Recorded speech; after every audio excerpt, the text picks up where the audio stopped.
Արցախ երաժշտությունը սկսվում է այս տագնապով։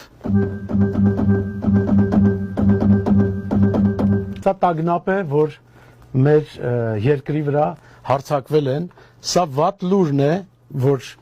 նվագում է Հայաստանի իրականության ձայնագրության մեջ, նվագում է Հայաստանի պետական ֆիլհարմոնիկ նվագախումբը։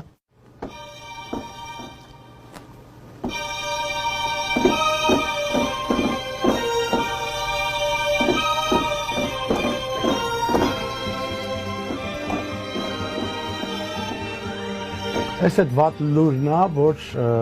մեզ վրա հարձակվել են։ Եվ երբ որ մտնում են մեր դհոլները, դա մեր ժողովուրդն է, որ ոտքի է կանգնում, որպեսզի պաշտպանի մեր հայրենիքը։ Եվ դրանից հետո գալիս է այս կտորը։